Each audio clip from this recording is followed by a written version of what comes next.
So professional. So I'm just going to pace up and down the hallway for you, just so I don't crop dust.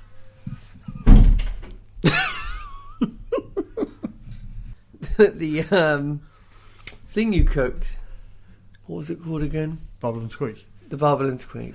The bubble and squeak. I'm bubbling and I'm squeaking. The bubble and squeak.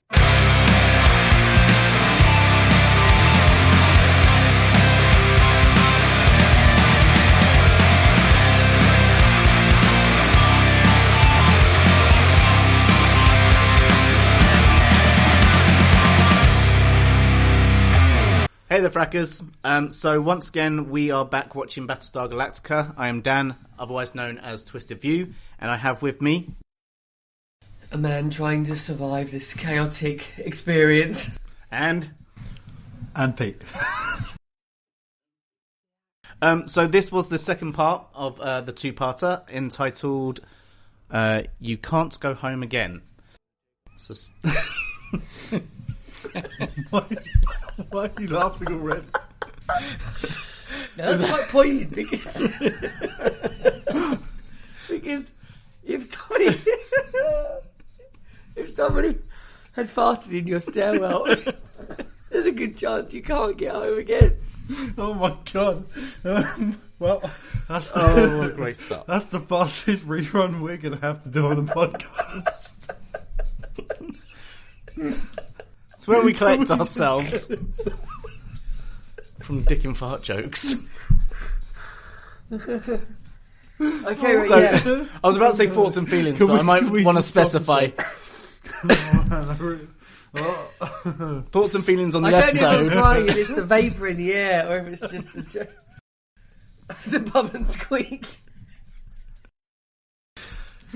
Yeah. All right. Yeah. So the episode. Yeah, the episode. The Right. episode. Okay, thoughts and feelings on this as a second parter.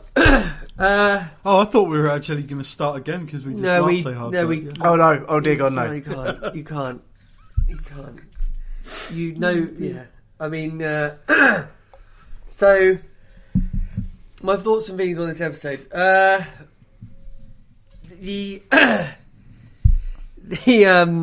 just keep thinking about Six in the blue dress. I see we're out of the red. Yeah, right. Yeah, fine. It's, Oh, we're going straight to that, are we? I just can't. I keep thinking about Six in the blue dress. Yeah.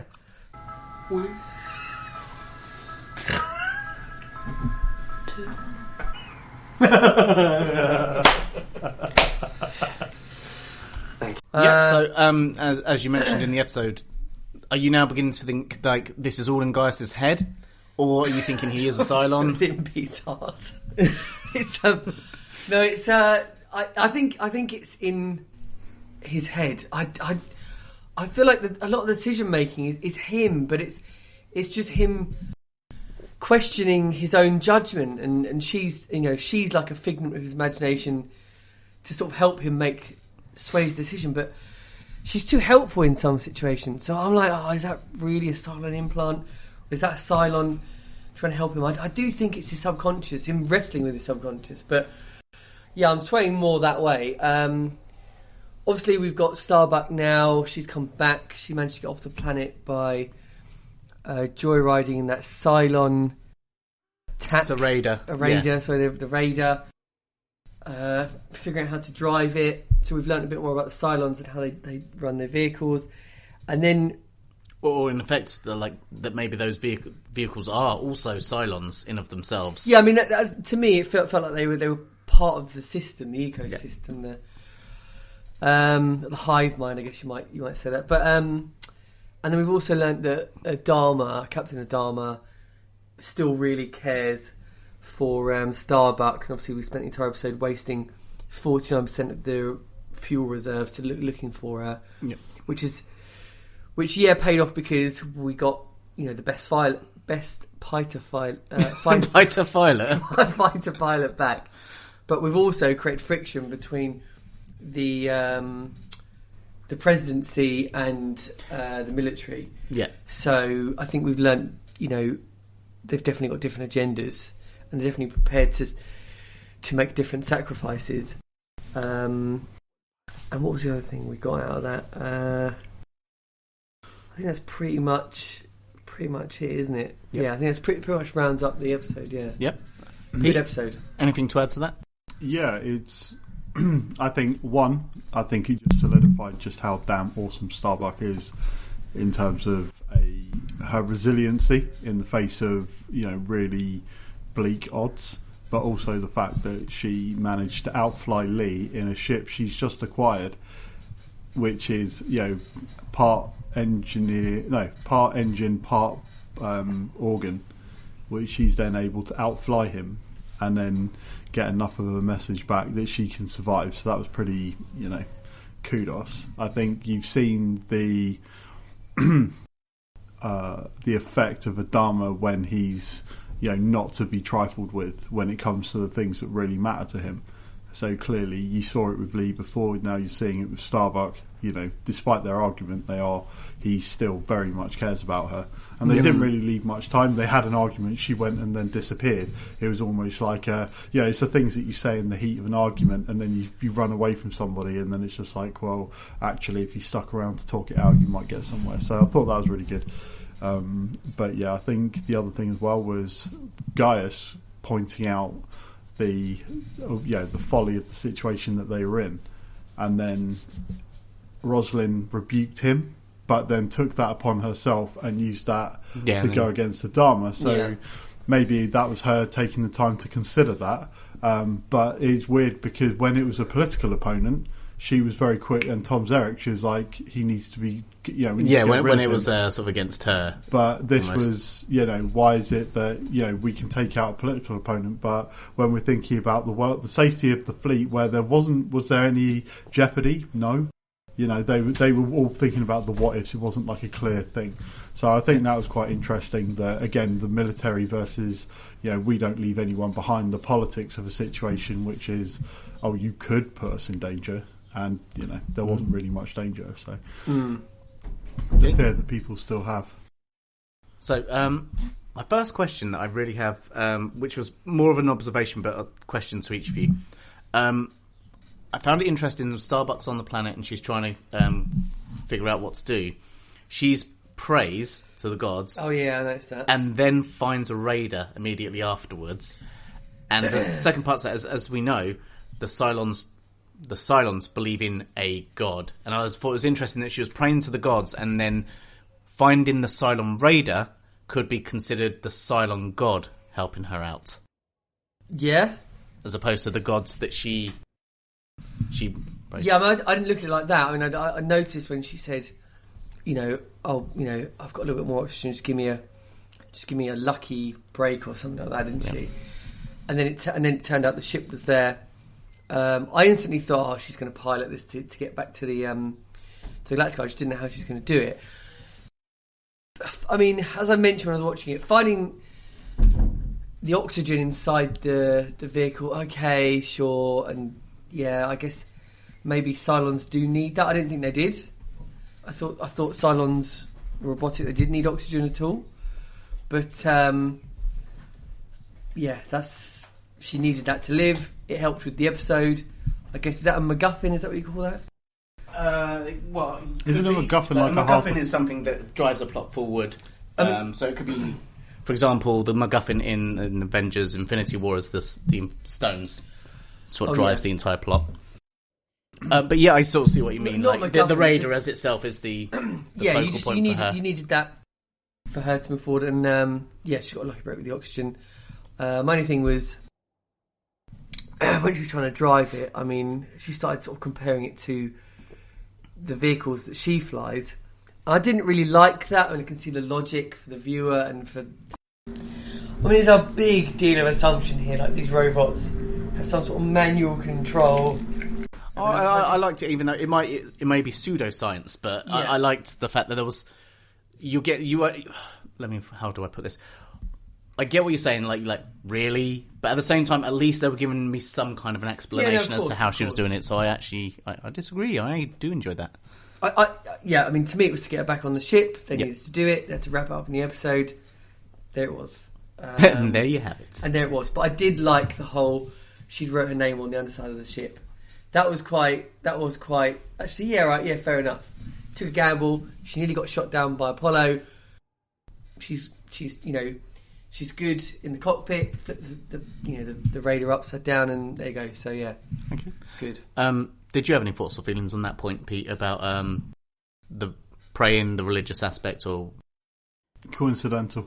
I think it's coincidental. Yeah. I mean, I'm not a big religious person anyway, but in the context of this, I do think... I'm thinking more in the context of the show itself and what they're going by. Not necessarily, like, did you think it was coincidence, but in the internal universe of the show. I do think there is a certain mystic part to it, purely because...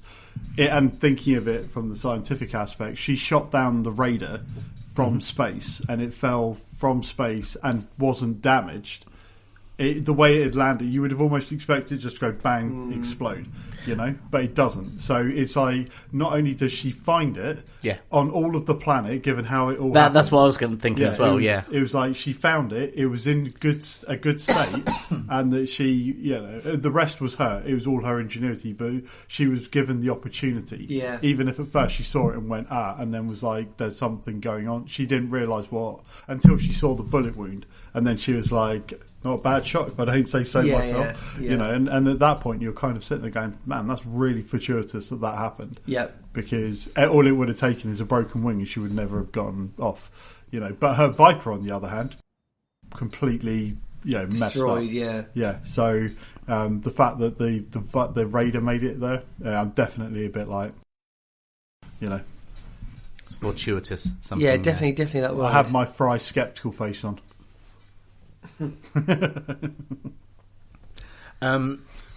Thoughts and feelings on Adama in this episode. So, in terms of Commander Adama, what do we think in terms of, like, I suppose, what was driving him, his motivations? Was he letting his feelings get the better of him? So I suppose what I'm saying is, was Colonel Ty and Rosalind right, or would you have said he was right in what he was doing? No, Colonel Ty and Rosalind were 100% right. Everything they said was right, but that wasn't the point of this rescue mission, and it wasn't. They weren't doing it just to rescue another pilot. They were doing it to rescue the pilot. And I'm surprised that in some of the heated arguments, they didn't sort of step out of rank and say, this pilot has basically saved most of your lives, and maybe this pilot is worth 45,000 lives. I mean, they only have 47, 47, whatever the number is. But this pilot basically is keeping most of your lives. So yes, it is worth the cost. They didn't really say that. What we did get though instead is Captain Adama's passion for his basically. Surrogate daughter, yeah, exactly. For the daughter he's never had. We're going to find our missing pilot. We're going to bring her home. Yes, that's a no. And we saw more emotion in this episode than we've ever seen. Find her. I love how his demeanour has changed. I mean, especially when he raised his voice to Colonel Ty and told him to... gave him his marching orders. orders, yeah. So... And you're relieved, Colonel. Love it. It wouldn't be any good if you didn't have a little marching drum beat in the background there. That was I mean, it's a great little scene. And fun, and interestingly enough, Colonel Ty took it as well. He didn't just say, I'm going to fight you on this, like he does with Starbuck. Because Starbuck he won't back down with. Yeah. He'll fight his ground. No, he respects chain of command. He respects chain of command, yeah. Even in high stakes, he I would go one step further with Colonel Ty this episode. From all the episodes we've seen him at his worst. We've seen him at his bottom. I would say here we saw him at his best. Like, this is the most professional he's acted. Very professional, very. And I would say at every single point, like, despite his feelings for Starbuck, as Lee points out, like, you hate her, she's the cocky, mouthy pilot. Even though he waited until the clock ran out before he suggested she's out of air. He did not once be like, we should go, we should do this. He gave her every opportunity. So, So that was a great little scene there. And I also loved the interaction with Apollo. Like, I think it really, this whole rescue mission, this whole family rescue mission, really brought those two together. Yeah. And there's that lovely little scene between him and Apollo where they discussed what would happen if it would have been Apollo. If it were you, we'd never leave. Yeah, with his father. Trapped, Like, but- what if it was me? So I think we've learnt a bit more about the relationship between, you know, the Triforce there between Apollo, Lee, and Starbuck, and that sort of that sort of family there. So it was a great episode for that, building on the relationships between those three. But yeah, obviously on the flip side, with Adama and his relationship with the rest of the crew and the other main players here, President Rosalind has challenged him, and she was right, and he had to admit that she was right at the end and sort of accept. I mean, basically accept that, you know, that she's her orders were correct, and he had to back down. I hope you find her. I mean, regardless of the outcome, this has got to put a massive divide going forward between military and the presidency. I mean, because obviously they're prepared to do different things for different people. They had to back down, and it's only that Starbuck turned up right at the end. I guess he kind of got a little bit of a win there, but I mean, essentially... Well, like we said, like she saved herself rather than they... She because they saved were herself, about to jump. Right. And I do wonder how that affects the relationship going forward, yeah, with his sort of, you know, his orders. I'm going to make a controversial statement, going back to what I thought about Colonel Ty and his professionalism, because we saw the battle lines were drawn, didn't we, in this episode? You had the Adamas on one side, Ty and Rosalind on the other. And I would actually make... Because you said whilst we were watching it, like, wow, I wonder what this is going to do for the presidency and the military. And I actually think that Ty siding with her is probably the saving grace for that relationship. I think if he hadn't and he had sided with the Adamas, then that would have absolutely obliterated the relationship between the two. Yeah, but him siding with her showed her that there was still a level of respect from the military to the other side, even if it wasn't coming from the very top. Yeah, that's exactly it, yeah. In terms of those, what's it called, this battle lines, I still think you're right, though. And I'm going to start with Pete and go the other way around. So do you think that the event, what happened there, even though we know they were doing it for family, staying for their family, do you think this has somewhat eroded a little bit of that relationship and confidence from the colony side of things? I think a little bit, but I think at the moment what you saw in that episode was Rosalind poking at Apollo to find out more about the man behind the title that is Adama, and she was saying, you know, how close are you? How close is he to Starbuck? Like trying to find out a bit more about him emotionally, because he's not very clear. Until this episode, he wasn't a very emotionally outgoing kind of man. No. He made those decisions. Here, you saw him using his power to, you know, basically in defiance of what it looked like bad news, you know, use that power to try and save Starbuck. There was probably a lot of underriding guilt with that because of the argument that they had, but ultimately he still did that, and I think she's trying to, you know, probe at that. So I actually think that, you know, she's I think she's trying to understand him better, so she might not give him too much grief for this, because he was he was being emotional where he should have been logical about something. Yeah. And I think that and the worst bit is I can't remember how the rest of the season goes.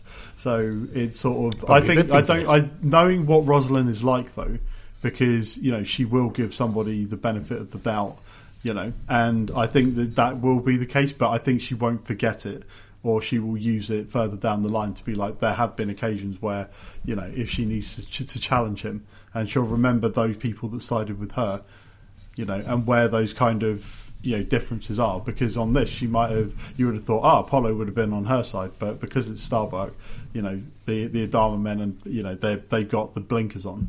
So I don't think there will be, but, you know, I'm not surprised if there is.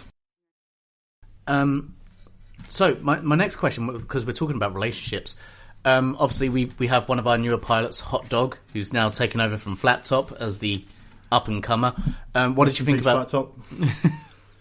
What did you think of the relationship between Hot Dog and Commander Adama? Hot Dog and Commander Adama. I'm setting you up for my trivia. Right. So he's played by Edward James, almost his son. I can sort of see that. Well, he must... Captain Adama must be very happy that Hot Dog got his wings. Which is why I love the only scene they share together. He basically is like, go on, soldier, and then walks off. Yeah. Hot Dog. Hot Dog. He only had 3 lines in it, didn't he? Frank. I mean, that's basically it. I think he had the best line, if anything. I did like the bit with where Lee took off his wings and gave them to Hot Dog and said, you earned it. I thought that was pretty cool because considering he was the flunky as well. So I think that was a really cool twist that, yes, it's Edward James, almost his son, who... I mean, that was just my side trivia, but yeah. Yeah. Well. But I like what I do like about that, in agreement with you, is that these auxiliary characters, these kind of side characters, it's beginning to feel more like the show feels more lived in. Yeah. It's not just that's these core 3 people that we follow episode to episode. You kind of get a bit from what's going on all over the ship and the different pilots and the experiences make the characters, and the characters then have a chance to impact the story, and that's how it should be. You know, you can't just be driven by the same 3 people every time. But I like Hot Dog. Who were the other 2? There was Cat and something else, and Chuckles or something, wasn't it? Or... Yeah, Cat, Hot Dog, and I can't remember his name. I can't remember the third one at the moment. Yeah, I'll need to figure it out. For anyone who's actually watching this, I'm probably sticking it down here right now. Yeah, came out worse than I meant it to. Right, so that was actually all the points and questions I had from this. It was, again, much like the previous part. I think this was a much more focused episode. The only other thing that we hadn't really talked about was what's going on Caprica. And sort of the... We're up to now day 17, I think? 15. 15, right. 15. Okay, you can't tell numbers, right. I can't remember them. So, again, do you think, in terms of what... I know we're only getting tidbits of that, and there's only a small scene sort of every episode that's driving that along, but... Oh, yeah, didn't he? He got taken out by a frying pan. Toaster. No, toaster. I mean, he jumped over the bar, didn't he? And, like, the last thing he saw was some pans hitting him. It was like, right, yeah. You sort of got, you got this intense little shootout scene. And also, like, I suppose my question here is, what's going on there? Because Well, Sharon's gone now. I mean, obviously he's turned up. They've found refuge, haven't they, in that little bunker? Yeah. She wakes up and she's had 40 wings. No. Sleep a little longer. Who knows when we'll find clean sheets again. Was this like a sleepover? Yeah. He goes to make a toast and croissant and a coffee. And the next thing he knows, he goes up and starts getting stalked by these Cylons who... The irony. What, the toaster's going to alert the toaster? Okay. Who... I don't know. I mean, you don't know how they got there. They're obviously on patrol or something. They shoot him. I mean, I don't think he got injured as much. I think he just jumped over that bar. And then when he gets up, they're gone. Yeah. They've taken Sharon with him. They've taken Sharon with them, willingly or not. We don't know. Possibly because she's a Cylon herself. Well, possibly. Possibly. I mean, Wink, she is wink. a Cylon. And now I guess he's on his own, searching Caprica again. But, I mean, I'd have to see who he bumps into next and where that goes. But why do you think they took her away then? If in that case, well, to get her back, or to sort of to reprogram her, find out what she knows, maybe just make contact. I guess I don't know. I mean, it could be any number of reasons. It could be anything. She may be instructing them about their next moves. I don't know, but I don't think she's hostage. Let's put it that way. I don't think she's a hostage. Right. But yeah, I mean, I just if she was going to turn up at the end of that episode, let's say she was hiding, when he was just shouting out Sharon, like Sharon, Sharon, Sharon, Sharon, Ozzy Osbourne from that show. She would have just popped up there and been like, okay, fine, what happened? Oh, I don't know, I blanked out, all that sort of stuff. But I think it's pretty much a certainty that she has gone with the Cylons, and she's going to be passing over valuable information or something. So you think that she's garnered information from him and then gone back with Yeah, him? yeah, 100%, yeah, 100%. Yeah, I think we just don't know enough about Cylon hierarchy to be able to go, well, is she calling the shots, or is she a foot soldier? What we don't know enough about it. So yeah, I don't want to say too much because I'm beginning to remember where I think this goes, and I just thought it was really funny that the human word for a Cylon is a toaster, and that the thing that alerts them is the toaster going off. Yeah. I mean, I was looking, and when Hilo was in the kitchen making toast, whistling, being loud, and in the back of my head, I was just like, almost like he forgot where he was and what was going on. Yeah. It's like he kind of had a lapse in judgment. He's back home.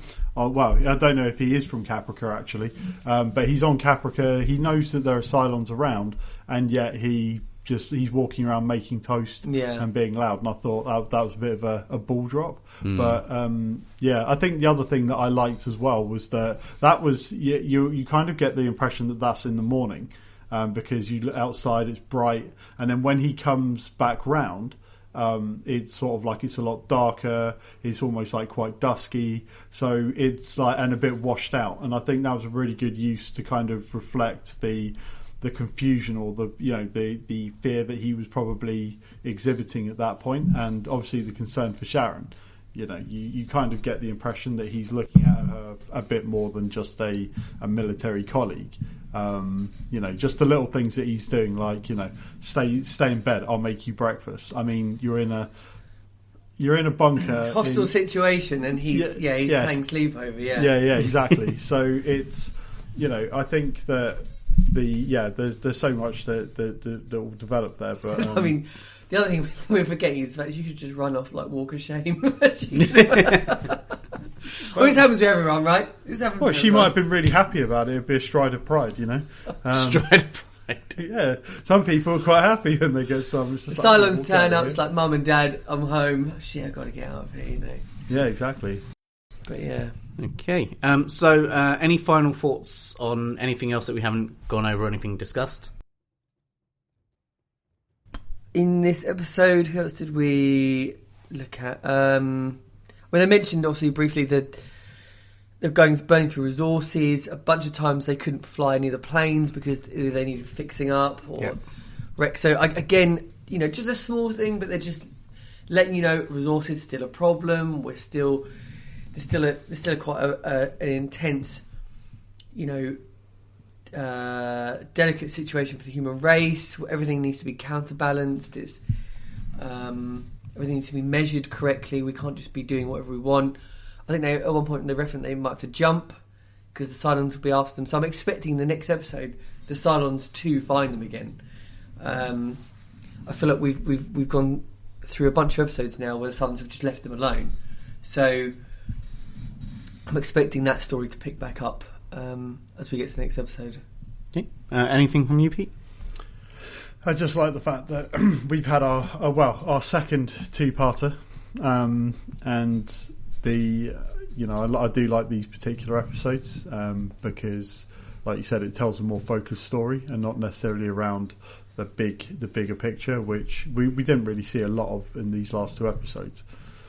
So I'm definitely quite hyped to remember what happens next. But no, I don't. I just liked the fact that what we saw was people being pushed to their limits, or in given situations.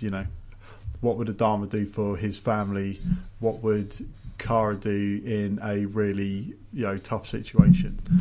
And ultimately the professional respects that people have for one another and pushing them when they're thinking about the greater good. So Ty, Rosalind. So I think those were really good kind of like button pushers to see this episode. Excellent. So I don't expect too much change on this, but moving into the the Death Note. Any more thoughts, any more progress on the Death Note, or is that sort of very much the same as it felt last time? Same. I thought that might be the case. So that stays as is. There's no change there. The next up, though, where I think there might be a bit of change, the Ratometer. So where is Gaius sitting after this episode? I mean, he's sitting pretty. He was having his fingers sucked effectively for half the episode, but... I don't really want to move him. You still think he's... I haven't seen enough. I haven't seen enough. I haven't seen enough yet. You feel different? I feel different. Like, I'm going to see what Pete thinks on this. I would. I think he's actually more ratty. And the reason being is you reckon less? I reckon less. But carry on. In the last episode, when he was trying to be a bit slick with her, she absolutely burnt him to the ground. And he's very much trying his luck with her. And there is that he is being influenced by the his imagination of the Cylon, whatever we want to think is in his mind. Head 6. But he's the one to sit there and be like, well, she burnt me, fuck her. And he's like, oh, I do care about her, but I kind of think that there's okay. What is he really challenging that for? The greater good, but also the fact that she basically made him look like a bit of a. I saw that totally differently, because going sort of back to what you said near the beginning of this was that we could possibly at this stage see Head 6 as his personal compass at this point, and if we put these two things together, you've got on the one hand him saying there is a greater, that the colony, the 50-odd thousand people left, the greater good over one pilot, and he went to Roslin with that, based upon Head 6 kind of doing that mass for him.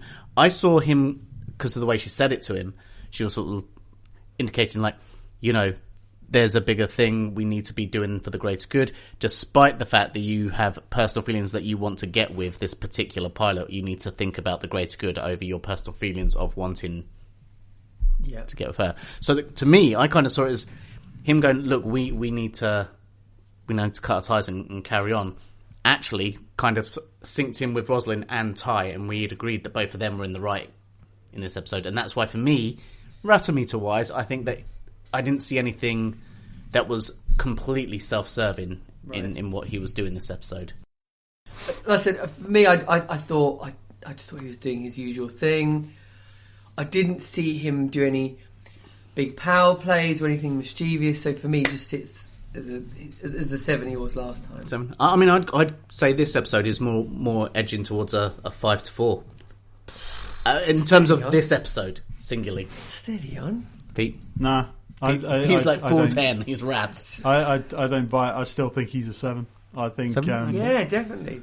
All right. Well, I'm outvoted. 7 it is. Yeah. I think the other thing as well, because she does, or was it 6 who made the reference about, or he made the reference to her about, is she a real blonde or something? Yeah. And I think about Starbuck. I think there's definitely some, there's a bit of, sassy kind of undertone going there between the two, and. Yeah, I'm not saying that he was trying to get Starbuck killed, but I do think there was a bit of him that was like, fuck her, because he is. He's all about number one, isn't he? He is. I think his humility is fake.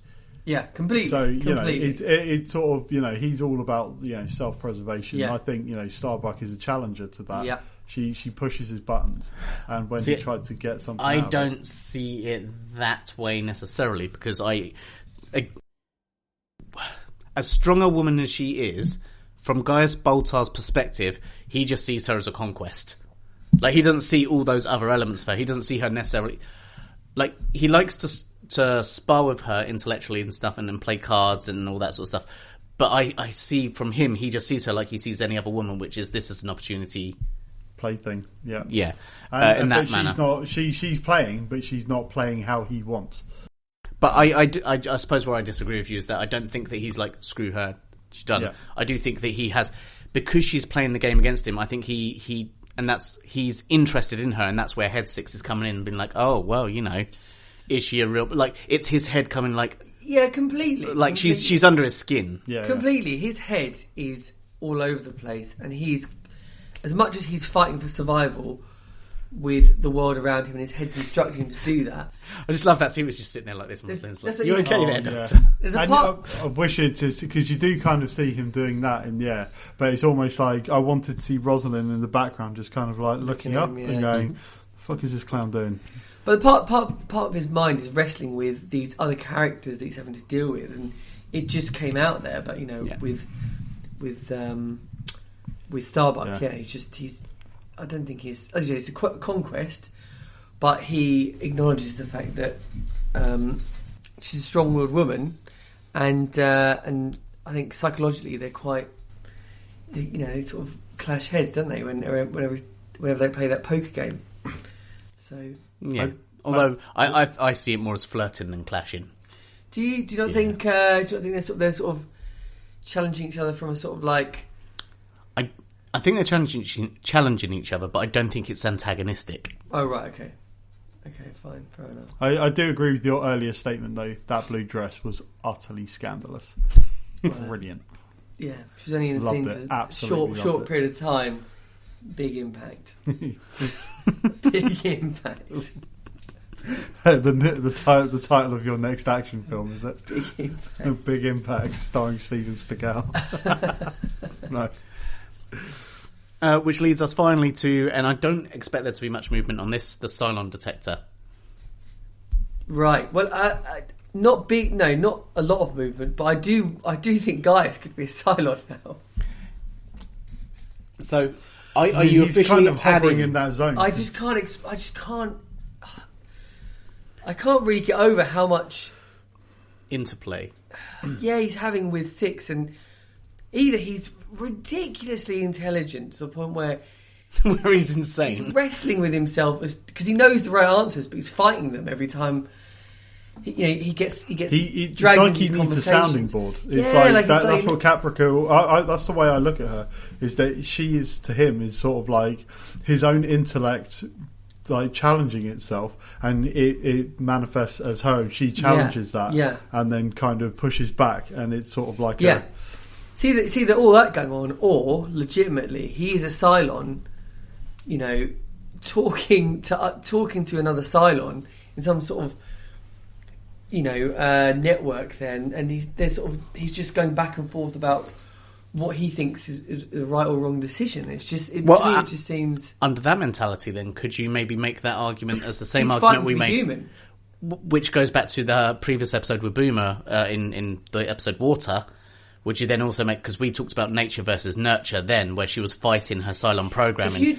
Would you maybe argue that actually what Six is in his head is his Cylon programming that he's fighting against? Like if we hadn't seen Gaius Baltar in the first two episodes being a weasel, trying to manipulate Six, trying to get away with sleeping with another woman while Six was gone, all these attributes, all these things that made him this mischievous, conniving manipulator. It's once he's got that persona, everything else you just assume is part of that character. You assume, okay, he's going to do this. I expect him to do this. I expect him to weasel out of that. But if we'd never seen that and we just looked at this guy awkwardly in every scene, going, just like robotically trying to figure out the answer, you might go, actually, this is a Cylon trapped in a human body. You might think that. Yeah. Yeah, so that's one. My final question then: are you now officially putting Gaius Baltar on your suspect list? He's on the suspect list, but he's not officially.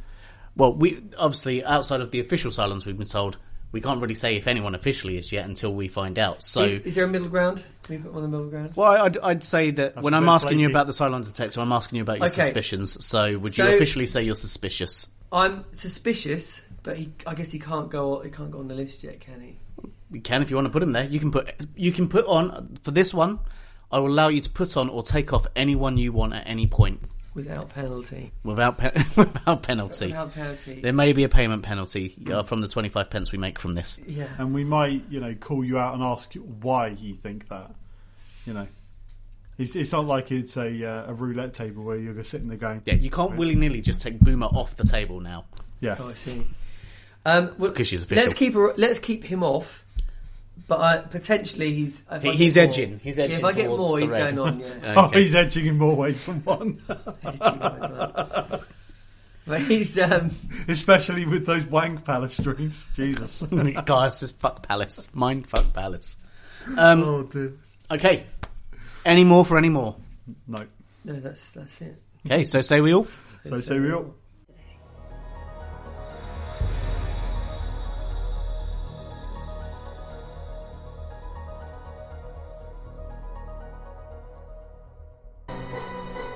They look stunning.